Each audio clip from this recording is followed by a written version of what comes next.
Most buyers never tell you where you lost them. They sit through your demo, read your proposal, take your follow-up call, and then they go quiet. And somewhere in your sales process, that deal gets marked as lost to a competitor or no decision. But the truth is usually simpler, and it's harder to hear. The process broke down somewhere, and nobody on your team saw it coming. Because your buyers have a seat at every meeting you will never be invited to. The outside seat sits in that seat. I'm Mike Tumulty, founder of Inside Now, where we go through your commercial funnel as a real buyer and tell you exactly what we find. I'm also the host of the Outside Seat podcast, where I bring that conversation to the people who can actually do something about it. Every week, 2 strands. The GTM leaders talking strategy, and then the unsung heroes talking reality. Brought to you by Flourish, the GTM talent partner that connects hiring, development, and performance in sales, in life. Now to today's show.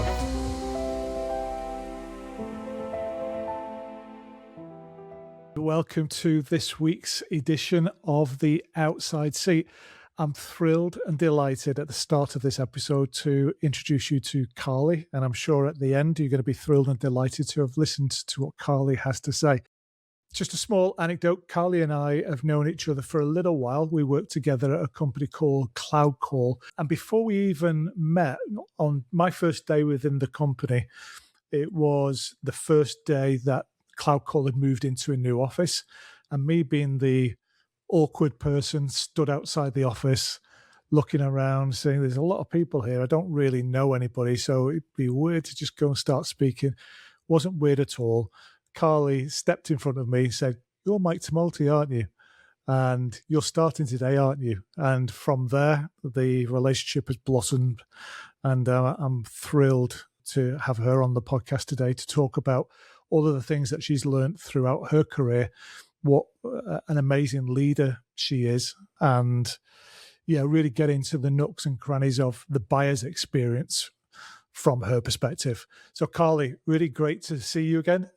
Why don't we give the viewers and listeners just a little bit of a sense of who you are?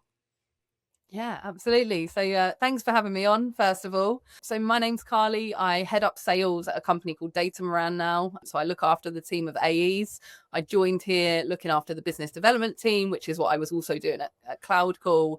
But I've spent my career in and around sales, partnerships, business development. So yeah, super passionate about developing talent, helping people grow, and ultimately closing revenue. That's, I think, the key goal for anyone in my position. No, awesome. So like you said, you started at CloudCall. You didn't start as BD. We moved you into that BD leadership role. You've gone on to lead sales, the end-to-end sales process at Datamaran. So walk me through that transition. What did leading a BDR team actually teach you about sales leadership, and what could you not have learned in any other way? I think what BDRs will teach you is hustle. Like, hustle culture with BDRs is stronger than I think any other department ever. They don't stop. They're relentless. I think those skills are really important to keep nurturing as an AE. So I think a lot of the time when people move from BDR to AE, they can often drop those skills, those prospecting, filling up your pipeline, owning your own, your own destiny, so to speak. So I think that is a really important skill that everyone could learn from BDRs, just the sheer work ethic of those teams.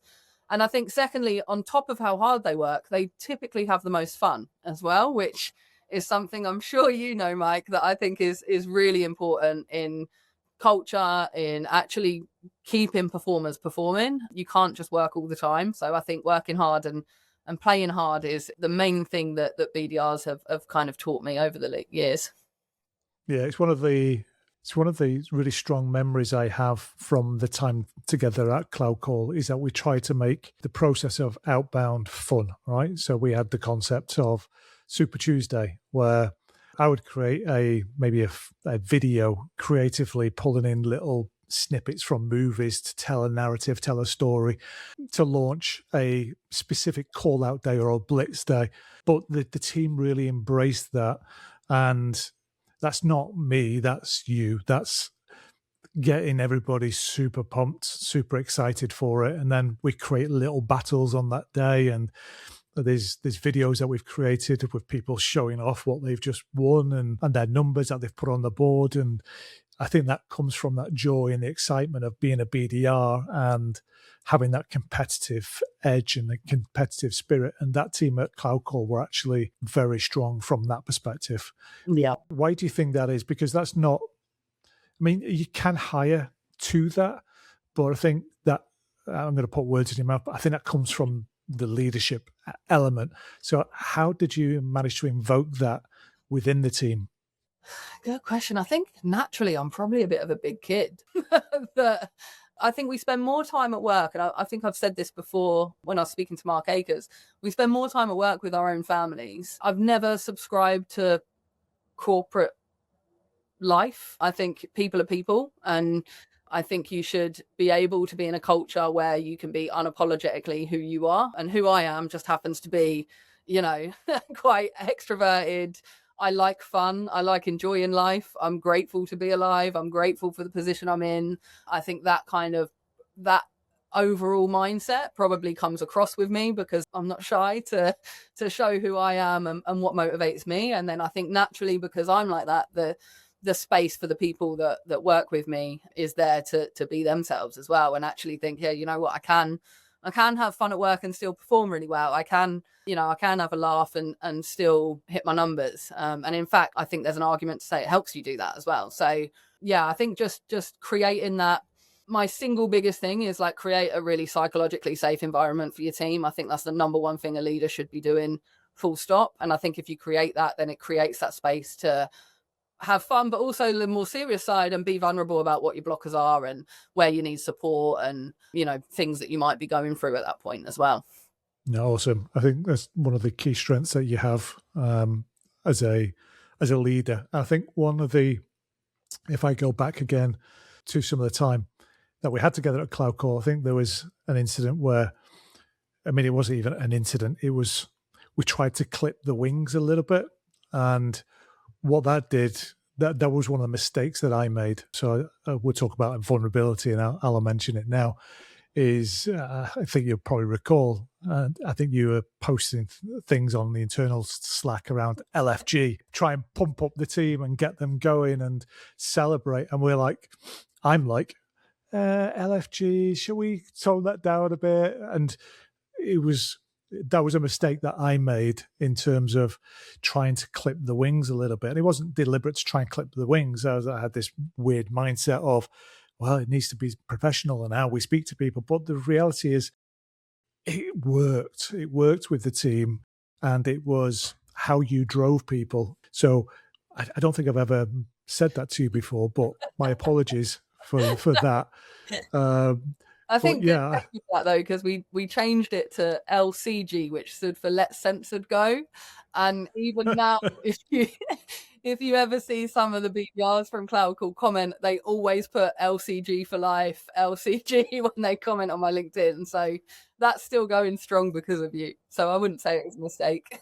Right. So if we ever see that on LinkedIn, that's a coded message back to Mike Tawalty saying LCG. Right. Let Censored Go. Very good. So the BDR to sales leader journey, it's one of the most common, but it's also a pretty misunderstood progression type within the commercial organization. It does happen a lot. What do most is probably the wrong word. What do a lot of companies get wrong about how they develop that talent pipeline to progress people from that BDR into sales leadership?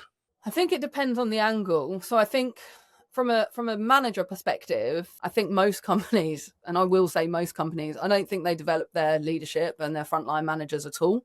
I think you're often put into a role where you have to figure it out. That's often done the hard way. You might get lucky and have, a good leader that will point you in the right direction, but there's not any structured learning that I've seen in a lot of companies I've been in for leadership and frontline managers. I think the same goes when you go from like an AE to a leader. So there's a very different skill set in being a top performer versus being a manager. I'm a better manager than I am a performer. I'm not afraid to admit that. But, there's a lot of top performers that simply wouldn't make good managers, but they think that's the path that they should be on because it's what's spoken about.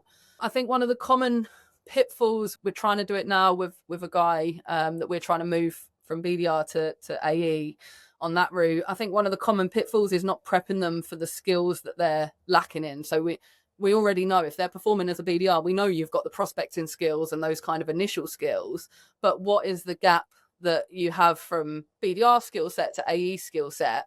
How do you then help develop that before you throw them in at the deep end of being an AE? So I think that's one of the things is there's, and I had this journey last year. One of the guys on my team came from customer success, incredible with clients, great at building relationships, knows the product inside out.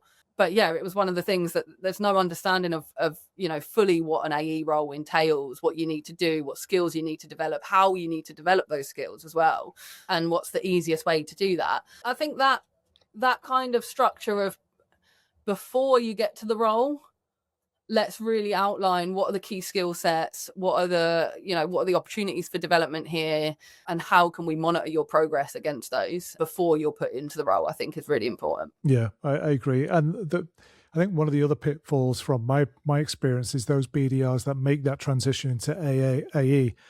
And there's a reason why they've made that transition is the skills that they've actually learned and developed as a BDR. So that prospecting, that attention to detail, that follow-up, that scheduling.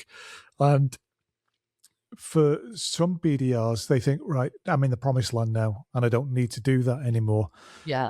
Because I've got other BDRs that are going to do that for me. And it's a really important landmine to avoid if you're a BDR making that transition, because the skills that you developed are what got you to that next step in your career. And just leaving them back in that BDR room is a big mistake, because 100%. You've got a lot to learn as an AE. And if you're not bringing the skills that you've already developed, and generating pipeline is your forte. Closing it is the skill that you need to learn. So let's make sure we generate a lot of pipeline, because I need to learn how to close it. And I do see that as a big pitfall, landmine, if you like, for some BDRs where they think, I've made it, I'm an AE now. Absolutely. And I think one of the things I often see is they naturally, a BDR world is fast. It's not long. And we deal with enterprise here. So it is sort of minimum 4 months, maximum 12-month sales cycles. So I think the other thing that I've seen quite often is they try and speed through, and sometimes you've got to slow down to speed up, because the BDR pace is so quick and it's move on to the next. The difference between that and a longer term AE, nurturing relationship, strategic thinking about a deal, understanding that you can't rush through a process. You actually need to uncover X amount of information, or you need to engage with this many different stakeholders, and kind of taking that step back. My old VP of sales used to say to one of the team, you never want to be a golden retriever in sales. You never want to be that salesperson that someone's throwing the ball and you're just chasing it and bring it back every time to them. You want to have that mutual peer relationship with the prospect, ideally. And that takes some time to develop that skill and that commercial acumen. But I think that's one of the pitfalls I also see is, they get happy ears very quickly. They try and speed through a deal, and actually you've missed some critical red flags there, because you've heard the nods and the yeses, and someone's asked for a price and you've just run through to proposal stage, rather than really understanding the negative consequences of them not changing this problem or whatever it may be. Yeah, it's a critical learning when you're an AE. And I think it does take time to get over that happy ears, because the role of the BDR, you're handling rejection all of the time. But when you're in an AE, yes, you handle rejection, and you do lose more than you win, but you are winning a little bit more than when you're a BDR. Or you're getting a lot more winning, buying signals. Your thought process sometimes is those signals means I'm winning this deal, and they're not. They're just signals. They're signals that you need to still show up. You still need to follow the buyer's journey rather than just your sales process. And that, I think that's the biggest misconception within the sales industry, is that I've got my sales process, I've got this stage and that stage and that stage and that stage. But your customers, A, they don't know what your stage is. B, they don't, even if they did know, they don't care about it because they've got their own priorities. And if you're missing those signals are not necessarily, I'm going to buy now. Those signals are, okay, you're hitting some of the areas that I'm interested in. Let's continue. And some people go, right, they've said yes 3 times, off we go. And here's a proposal. And whoa. You've missed all of this. And this could be requirements. This could be, there's an internal process that we need to follow. Or we need to go out to RFP. I'm just doing my research. And if we're not asking those questions in that process, it can only lead to disappointment and increasing the actual losses rather than improving them. Yeah, exactly that. Now, before we continue, a word from today's sponsor, Flourish. Most businesses don't underperform because they can't hire or don't invest in training. They underperform because the two things never talk to each other. Hiring happens over here, development happens over there, and somewhere in the middle, invariably performance breaks down. Flourish fixes that. They're an award-winning go-to-market talent partner working across early career SDR hiring, senior sales talent, and practical training that drives real, measurable results and not just activity. I've personally worked with their managing director, Sarah Skelton, for almost 20 years, so I know how they operate. They stay invested through the full journey and not just the placement. If you're looking to build a commercial team that actually performs, Flourish is where I would start. Find them at helloflourish.com. In sales, in life. Very good. So let's continue on the buyer's journey element. So Datamaran as an organization, it operates in that sustainability, data, ESG reporting.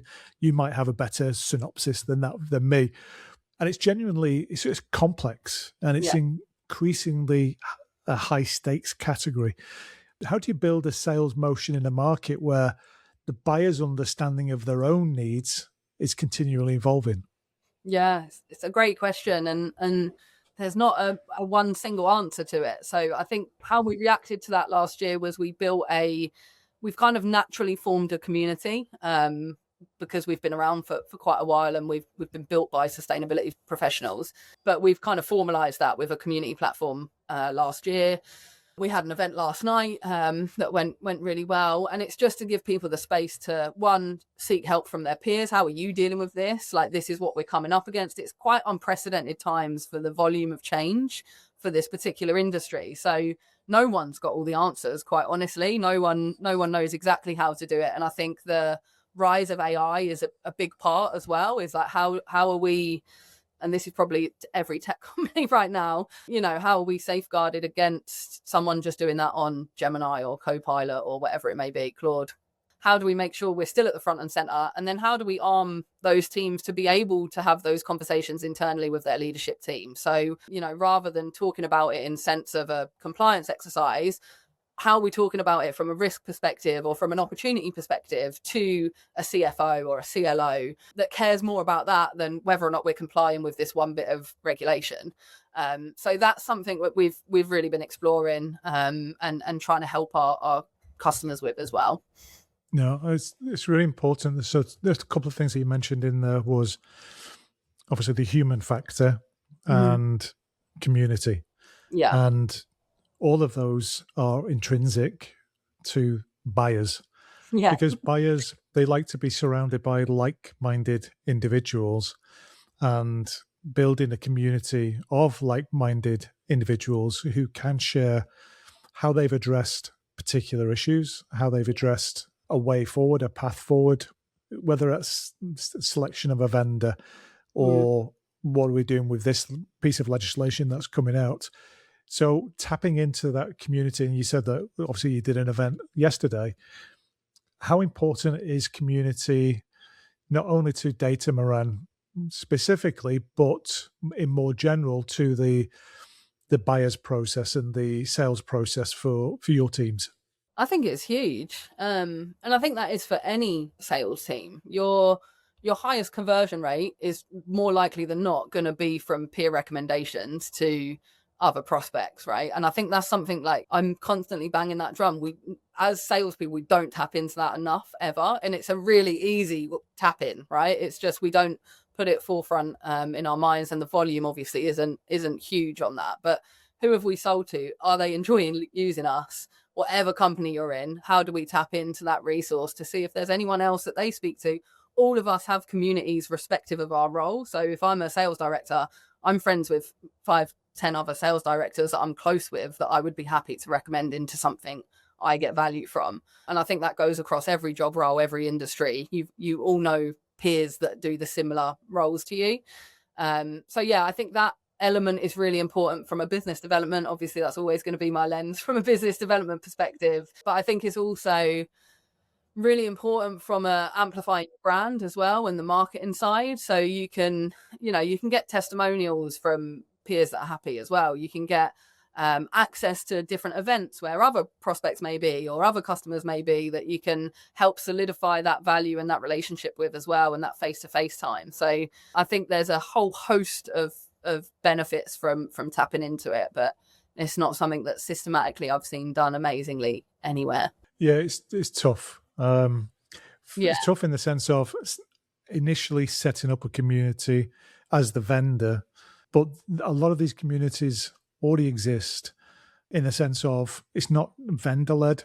So I worked for a company years ago, and they ran these user groups, but it wasn't a sales user group.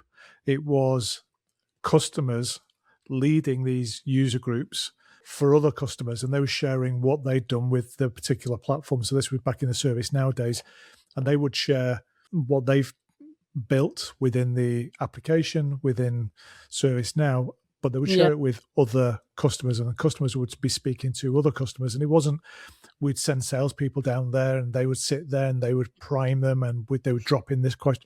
It was authentic. It was organic, and it grew. And I think it's important that when we create communities, yes, there is a lead gen aspect, and it's really important to try and foster those relationships through the community, but you will learn so much from that community if you, instead of talking, listen.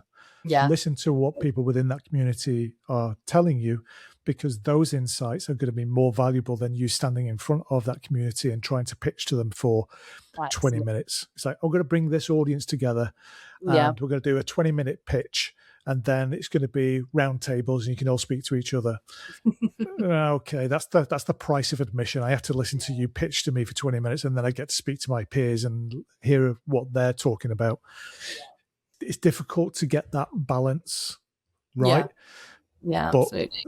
Listen, my strong advice to anybody working within these communities is to just listen to what people are saying to each other and how they're discussing the problems that they are facing on a day-to-day basis. Because once you understand all of those problems, then actually when it is your turn to speak, when it is your turn to engage, you are more empowered. You have more information and more intelligence to help you go and speak to that customer.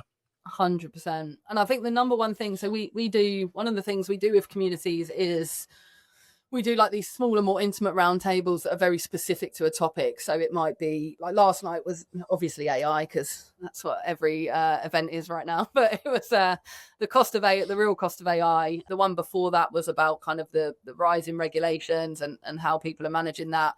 And the themes that come up in those conversations. So we always have a customer speaking. We always have, a thought leader kind of speaking. We typically will do like then a little round table or a task of some sort. And then the real value you get from it isn't there and then. It's the stories you have from that you can then relate to someone that's experiencing similar problems. That just boosts up for an AE. Your credibility boosts from being in those conversations and taking that all in and listening to, those insights from people that are living and breathing and experiencing that, which as an AE, you're never going to be doing that, right? So I think that power of storytelling from, oh yeah, we've spoke to X at this company and they've said XYZ, similar to what you're saying. Have you explored that? And you can really get into those deeper layer conversations with people that aren't at that event and aren't in that community, but are experiencing the same kind of problems. Awesome. Very good. So if we look at the building out of teams, and I know you've built out teams in various different organizations, what's the thing about building and leading commercial teams that nobody tells you until you're already in the job? What's the surprise? Keep it PG. Keep it PG. I think no one tells you how much juggling you're doing all the time. So like time management is tough, because even if you have the best prep in the world, I guarantee fires will come up during the week, whether that's, one of your team as a blocker come up on a deal that you have to help unstick them with or coach them around, or whether it's something's come from a board meeting from above and you've got to filter that and kind of protect your team, but inform them and walk that balance. And I think and then there's always, someone else wants something from sales. It might be insight for the product team. It might be CS wanting to know information. So I think that the sheer amount of multitasking and juggling that you're always doing with priorities means that you can't do everything. I think that's probably the biggest mistake I used to make in my earlier leadership days, was I wanted to do everything. I wanted to be the best. I'd work till 8-9 o'clock every night, and it's not sustainable doing that at all. So I think like the hardest thing is if you're used to being a top performer, you're used to working quite hard, but you're only working on your thing. Whereas when you're a leader, you're doing that for 5, 10, 15, 20 other people. You've got to learn how to say no and drop things out, and how to delegate. That's difficult for someone that likes to own their performance. Yeah, servant leadership is one thing, and it's important to have your team's back and to be able to support your team in the right way. Yeah. But taking their monkeys and putting them on your back and doing that for them can be it's not necessarily the wrong thing, because sometimes you have to step in and support your team. Yeah. But I know we've had this conversation in the past where you were doing too much and you were burning the candle at both ends. And although it was appreciated that the work got done, it was also, Carly, that's not your job. We need your team to be able to do that. And it wasn't because they couldn't do it and you didn't have the skill set to teach them to do it. It was more over that, okay, you need it, Mike, I'm going to deliver it for you and I'm going to do a really good job. And that's the servant leader mentality and not wanting to let people down. It was like, we've got all of these balls and some of them are going to fall. That's fine. But a ball either bounces or it's that easy to pick up. So don't worry about it. If there's plates that we need to spin and all of those plates need to stick intact, then we would say so. But I think it's hopefully that's one of the lessons that as a leader, we continually are learning and adapting, because I think before this conversation started, I was talking about 16-hour days and working and grinding, and I should from time to time practice what I preach when it comes to this, and I take on a lot of that responsibility myself. So I think you've learned from that massively, but your teams love you because of that mentality as well, and I've seen that firsthand. Thank you. One of the traditions of these episodes is we do a little bit of a rapid fire, because we want to learn from these sales leaders, GTM leaders, around things that they do on a day-to-day basis, or things that they continually go back to.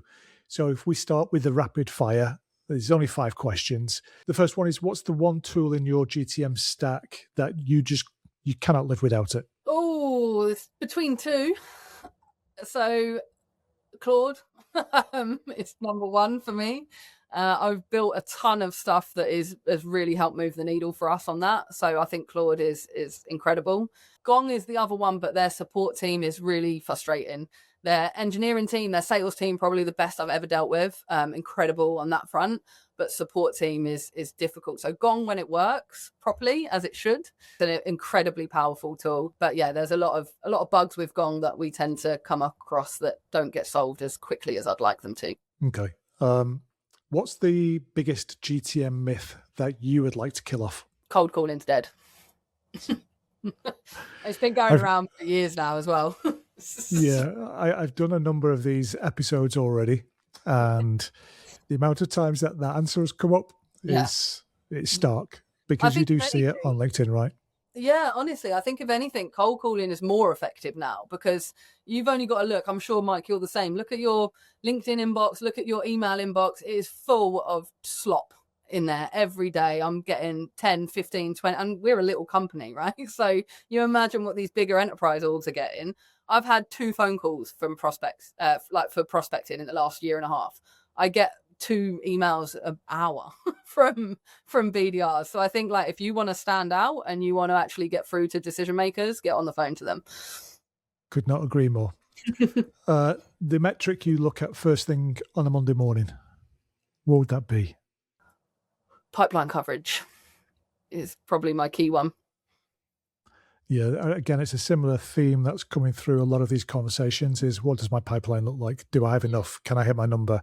What does pipeline coverage look like? Are we closing quick enough? So that the first metric on a Monday morning is coming through loud and clear. Even when I'm speaking to Jim from the US at Rain Focus, and he's leading partnerships, he's looking at that number as the first one. What does our pipeline coverage look like from a partnerships perspective? So it's a consistent theme.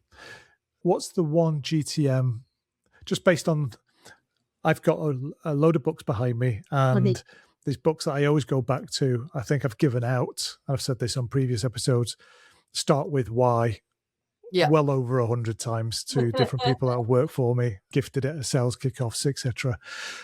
But what's that one GTM book, self-help book, that you always return to? So not the one that you thought that was brilliant, but one that I keep going back to it because there's elements in there that I need help with, or I want to bestow on my team. What's that one book for you? Again, there's probably 2. But no, The Qualified Sales Leader is probably my all-time most read. I go back to that all the time. I gift it all the time as well. And then also the guys from my sales coach, they've done problem prospecting and deconstructing discovery. They're both for practitioners and ICs. They are like practical, no fluff, exactly the right kind of information that should be in a book. So a lot of respect for those 2 as well. Yeah, they're also producing some really good content on social media. I caught one of them this morning on TikTok. And the My Sales Coach guys had a rather amusing one about their work partner, which was rather amusing. So the 5th question, who is the most underrated person in your professional network that more people should know about? Again, there's going to be 2 here, I think. Okay. One is on the subject of my sales coach, Steve Myers. I call him lovingly the David Attenborough of sales. He is like, you could just listen to him speak all day, but he's so full of wisdom. Every time you speak to him, you come away smarter and sharper. And then the second person is probably Jacqueline de Gerner, who's CRO at GWI. She is like the help she gives, especially to women in sales. So she started in sales and there's an amazing podcast she does on YouTube that you can find. She started in sales when women weren't allowed to sit with the sales team. They had to sit with the receptionists. She's had an incredible career. She brings women along with her, and she is just lovely as well. She's so nice. So yeah, awesome. Those 2 would be my top 2. Well, we'll put into the comments a link to those 2 individuals, and the podcast we'll put a link into the description so people can find that easily. So that's awesome. Thank you for that. And first of all, thank you for agreeing to do this.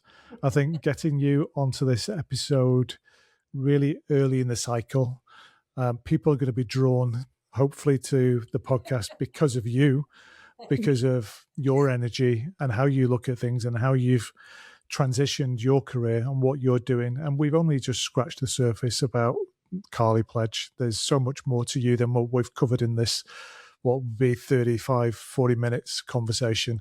I'm proud to work with you. I'm proud to know you. I'm proud to watch the journey that you're on. So from the bottom of my heart, thank you so much for taking part in today's episode. And thank you for everything that you've done working with me, for me, in previous companies. Oh, thank you. Don't make me cry, Mike. Oh, that could be a goal for one of my future podcasts. Can I do a Steve Bartlett and get somebody to cry? Can I find I know what your trigger point is as well. What, show me like a dog rescue video or something? Yeah, bringing up something around your dogs. Yeah. Yeah. No, sincerely, thank you so much for your time today. And looking forward to the next episode of The Outside Seat. Thank you. Thanks. Your buyers are still sitting in that outside seat. Subscribe on YouTube, follow on Apple or Spotify, drop a like and a follow. It genuinely means the world as we keep growing this channel. And if today's conversation sparked a question or a thought, leave it in the comments. Every month I answer your questions in a dedicated episode, and the best ones might just end up on Instagram, LinkedIn or TikTok. Your question could be the next conversation that we have. This episode was brought to you by Flourish. Find them at helloflourish.com. We'll see you next time with a brand new guest in the outside seat.